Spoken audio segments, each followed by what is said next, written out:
જામનગર માપનની સામાન્ય સભા મળી હતી। સભામાં શહેરના લોકોને લાગતા અલગ અલગ મુદ્દાઓ પર વિપક્ષે શાસકને ઘેરવાનો પ્રયાસ કર્યો હતો। નમસ્કાર, હું છું મમલ। અમારા વિશેષ કાર્યક્રમમાં તમારું સ્વાગત છે। જામનગરમાં માપનની સામાન્ય સભા સભાગૃહ ખાતે મળી હતી। સભામાં એજન્ડા પૂર્ણ થયા બાદ વિવિધ પ્રશ્નોત્તરીમાં વિપક્ષ કોંગ્રેસ સહિતના સભ્યોએ શાસક પક્ષને ઘેરી હતી। વિપક્ષ દ્વારા વોર્ડ નંબર 4માં પ્રાથમિક સુવિધાઓના પ્રશ્ને સભા શરૂ થઈ તે પહેલા જ સ્થાનિકોને સાથે લઈને વિરોધ પ્રદર્શિત કરી સિટી એન્જિનિયરને આવેદનપત્ર પાઠવવામાં આવ્યું હતું અને આ પ્રશ્ન સભામાં પણ ઉઠતા મેયરે આ બાબતે વોર્ડ નંબર 4ની સમસ્યા બાબતે કમિશનરને યોગ્ય તપાસ કરવા જણાવ્યું હતું। આવો જાણીએ પક્ષ અને વિપક્ષે શું કહ્યું હતું। નમસ્કાર સાથીઓ, હું છું કોર્પોરેટર રાહુલભાઈ બોરીચા અને ઉપનેતા વિરોધ પક્ષ। આજની બોર્ડની ચર્ચા કરીએ તો એજન્ડા પ્રમાણે તો જે બોર્ડમાં ચર્ચા હાલી હોય આપ સૌએ જાણ્યું જ હશે મેયરશ્રીના માધ્યમથી।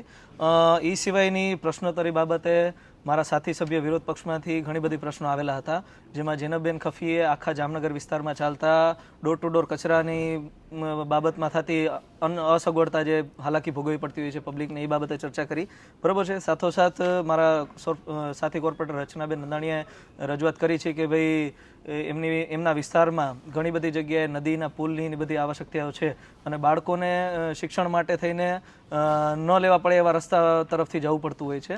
એ ઉપરાંત મારા દ્વારા પણ ઘણી બધી એવી રજૂઆતો કરવામાં આવી કે જામનગર મહાનગરપાલિકાની હદમાં આવેલ અનેક ઢોર ડબ્બાઓ અને રસીકરણ ખસીકરણ જે અભિયાન ચાલુ છે એમાં ઘણી બધી ગેરરીતિઓ છે અને જે તે કંપની દ્વારા જે કામ હાથ ધરવામાં આવે છે એ વ્યવસ્થિત રીતે ચાલતું નથી અને એક કન્ટિન્યુઅસ પ્રોસેસ બની જાય એવું છે અને કાયમીના માટે મહાનગરપાલિકાને બહુ મોટા પૈસા ચૂકવવા ભોગ બની પડે છે।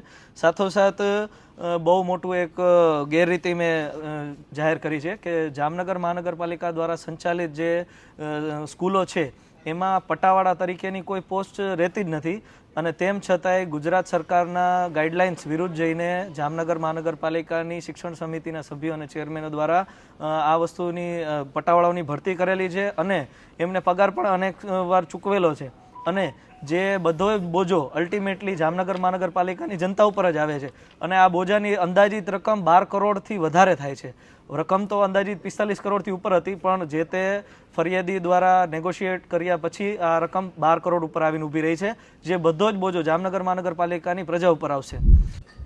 નમસ્કાર, આજ રોજ 19/12/2025ના જનરલ બોર્ડમાં નીચે મુજબના કામોને મંજૂરી કરવામાં આપેલ છે, જે નીચે મુજબના એજન્ડાઓ છે।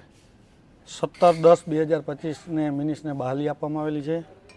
એજન્ડા નંબર આઇટમ નંબર 2માં સ્ટેન્ડિંગ કમિટી ઠરાવ નંબર 1470 તારીખ 12/11/2025ની ભલામણ અન્વયે જામનગર મહાનગરપાલિકાની TP scheme JMC final plot number 67 પૈકી 2121 ચોરસ મીટરની જગ્યા શ્રીજી ઇન્ફ્રાસ્ટ્રક્ચર ભાગીદારી પેઢીને વેચાણથી આપવાના કમિશનરની દરખાસ્તને આજે જનરલ બોર્ડે બહાલી આપી છે।